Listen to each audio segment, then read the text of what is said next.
श्री राम, लक्ष्मण और ऋषि विश्वामित्र तीनों ऊबड़ खाबड़ रास्ते पर बढ़े चले जा रहे थे। उस रास्ते पर एक जगह पहुंचकर श्री राम को कुछ अजीब सा महसूस हुआ। वहां रहस्यमयी सन्नाटा था। कोई पशु पक्षी भी नजर नहीं आ रहा था। वहां पेड़ भी बिल्कुल सूखे हुए थे। तभी श्री राम को एक और एक टूटी फूटी झोंपड़ी दिखाई दी, जिसकी दीवार से टेक लगाए एक स्त्री बैठी हुई थी, बिल्कुल जड़, जैसे कोई पत्थर हो। उसे देख राम ने ऋषि विश्वामित्र से पूछा, ऋषिवर, ये स्त्री यहां यूं पत्थर की तरह क्यों बैठी है? तुम पूछ रहे थे ना राम, इस रास्ते पर कौन तुम्हारा इंतजार कर रहा है? यही है वो अभागी जो यहां सालों से पत्थर बनी बैठी है, तुम्हारे इंतजार में। मैं समझा नहीं ऋषिवर। देखने में तो ये कोई तपस्विनी या ऋषि पत्नी लग रही है, फिर इनका ये हाल कैसे है? तुमने ठीक पहचाना राम, ये ऋषि पत्नी ही है। ये गौतम ऋषि की पत्नी देवी अहिल्या है। गौतम ऋषि ने उनको श्राप देकर छोड़ दिया था, इसलिए पूरे समाज ने भी इनका बहिष्कार कर दिया। तब से ये यहां पर बिल्कुल पत्थर बनी बैठी है और निर्वासित जीवन बिता रही है। मगर बहिष्कार क्यों किया गया ऋषिवर? उनका अपराध केवल इतना ही था कि ये पुरुष नहीं, एक स्त्री थी, इसलिए पीड़ित होते हुए भी अपराधी ठहरा दी गई। दरअसल देवी अहिल्या अपने आश्रम में अकेली थी। देवराज इंद्र ने उन्हें देखा और उनके मन में उन्हें पाने की इच्छा जागृत हो गई। मगर देवी अहिल्या एक पतिव्रता स्त्री थी, ये बात इंद्र जानते थे, इसीलिए वे गौतम ऋषि का रूप बनाकर आए और देवी अहिल्या के साथ आत्मीय संबंध बनाया। बाद में गौतम ऋषि को जब इस बात का पता चला तो वे अपनी पत्नी अहिल्या पर क्रोधित हो गए और उनका त्याग कर दिया। इतना ही नहीं, श्राप भी दे डाला। तुम अपवित्र हो चुकी हो अहिल्या, मैं तुम्हारा त्याग करता हूँ। मगर इसमें मेरा कोई दोष नहीं था स्वामी। इंद्र ने आपका रूप धरकर मुझे छला था। तो क्या तुम्हारी चेतना इतनी भी नहीं कि तुम अपने पति और उसके बहरूपिये में फर्क समझ सको? इसमें तुम भी दोषी हो। आज से तुम बिल्कुल अकेले और एक पत्थर जैसा जीवन जियोगी। कोई तुम्हारे आसपास भी नहीं फटकेगा।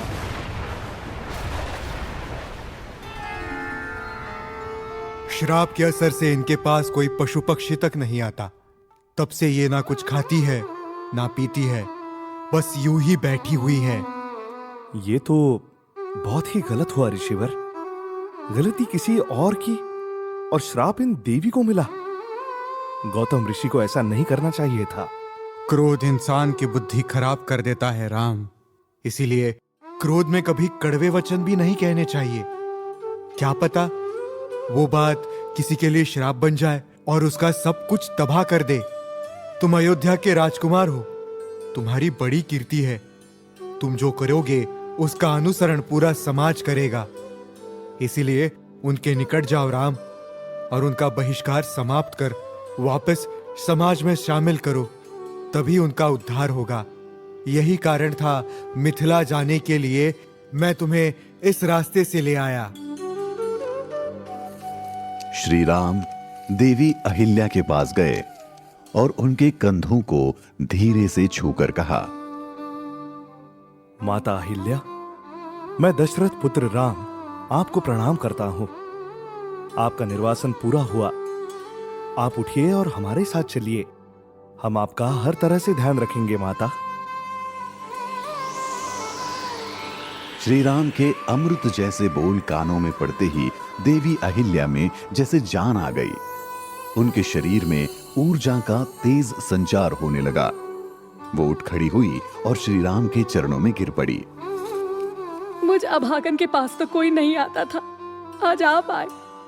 आप मेरे लिए साक्षात नारायण हैं। मुझे आपकी ही प्रतीक्षा थी। आज आपने मुझ पर जो करुणा दिखाई वो मेरे लिए काफी है।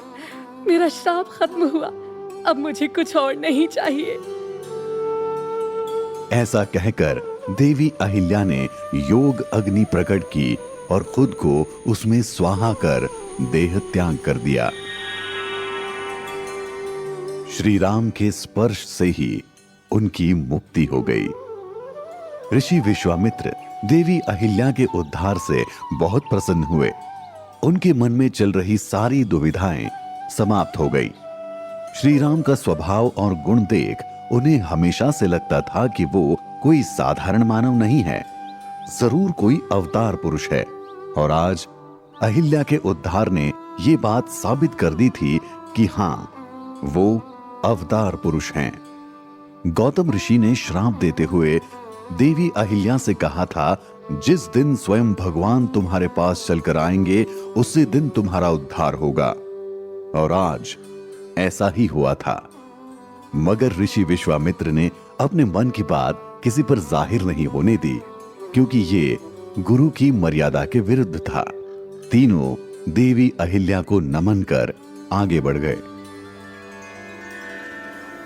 जैसे जैसे मिथिला नगरी करीब आ रही थी, श्री राम को एक अलग ही आनंद का अनुभव होने लगा था। लग रहा था जैसे कोई पुराना रिश्ता है इस नगर से। मिथिला बेहद खूबसूरत नगरी थी। जगह जगह सुगंधित फुलवारियां, सजे हुए मार्ग और भवन, सुंदर ऊंचे तोरण, हर भवन के बाहर सजी हुई रंगोली। लग रहा था जैसे मिथिला में बेहद खास तैयारियां चल रही हों। लोग भी बहुत जोश और उमंग में दिखाई दे रहे थे। ये नजारा देख लक्ष्मण ने ऋषि विश्वामित्र से पूछा, ऋषिवर, यहाँ पर कोई खास आयोजन है क्या, जिसकी इतनी तैयारियां चल रही है? हाँ लक्ष्मण, 4 दिन बाद मिथिला की राजकुमारी सीता का स्वयंवर है। महाराज ने वही देखने के लिए हमें यहाँ बुलाया है। सीता नाम सुनते ही राम के भीतर कुछ अजीब सी हलचल मची और उनके मुंह से निकल गया, सीता? हाँ, सीता। श्री राम ने अपनी नजरें झुका ली। तीनों राजा जनक के महल पहुंचे। राजा जनक ने खुद उनका भव्य स्वागत किया। ऋषि विश्वामित्र ने श्री राम और लक्ष्मण का परिचय कराया। राजा जनक उनसे मिलकर बड़े प्रसन्न हुए। उन्होंने बड़े उत्साह से तीनों को स्वयंवर की तैयारियां दिखाईं। स्वयंवर के सभागृह में एक विशाल मंच बना था, जिस पर शिवजी का भारी धनुष रखा था। उसे वहां लाने के लिए सैकड़ों लोगों को जतन करने पड़े थे। मंच के सामने प्रतियोगियों को बैठने के लिए सोने और हीरे से जड़े हुए सिंहासन बनाए गए थे। पूरे सभागृह को सुंदर फूलों, तोरणों और झालरों से सजाया हुआ था।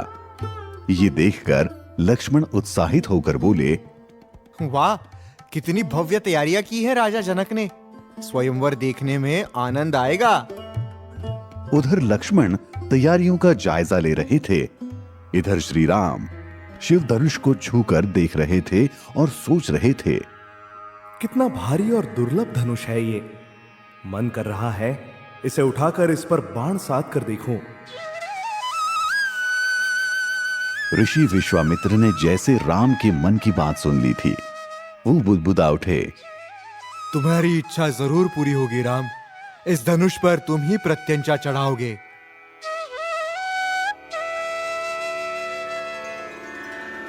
अगली सुबह ऋषि विश्वामित्र पूजा की तैयारियां कर रहे थे।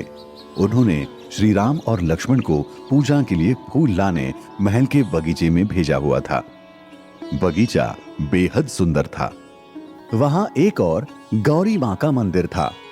श्री राम और लक्ष्मण जब पूजा के लिए फूल चुन रहे थे, तभी वहां पर जनक नंदिनी सीता अपनी सखियों के साथ आई। वो गौरी मां के मंदिर जा रही थी, अपने लिए श्रेष्ठ वर का आशीर्वाद मांगने। सीता के सुंदर गोरे चेहरे पर दैवीय तेज था। सुनहरी लाल साड़ी और सुंदर जड़ाऊ आभूषणों में उनका रूप ऐसा खिल रहा था जैसे सीता के रूप में साक्षात लक्ष्मी मां स्वर्ग से उतर मिथिला आई हो।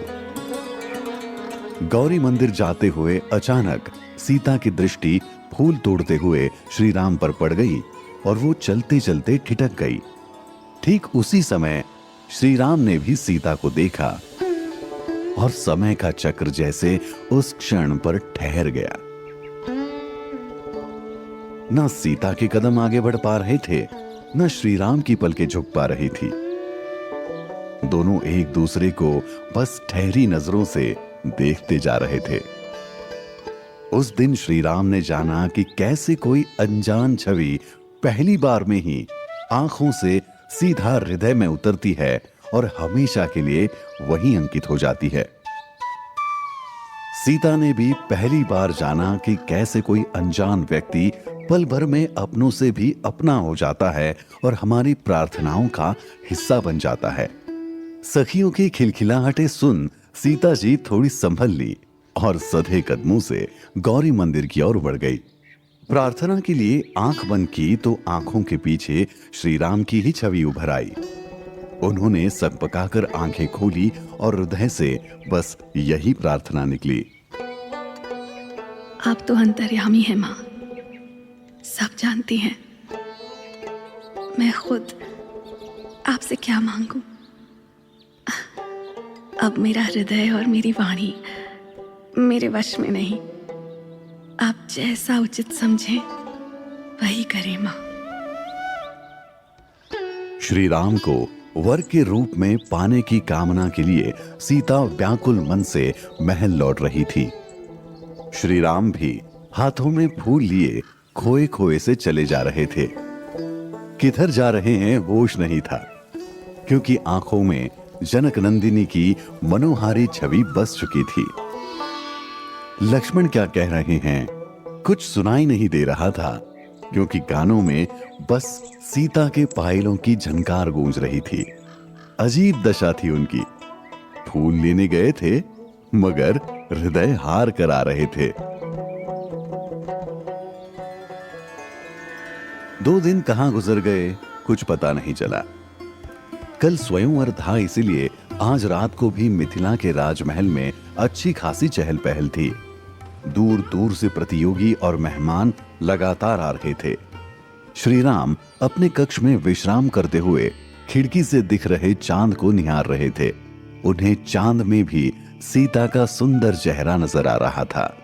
वो यही सोच रहे थे, हे महादेव, मुझे कभी सपने में भी किसी पराई स्त्री का इस तरह ध्यान नहीं आया।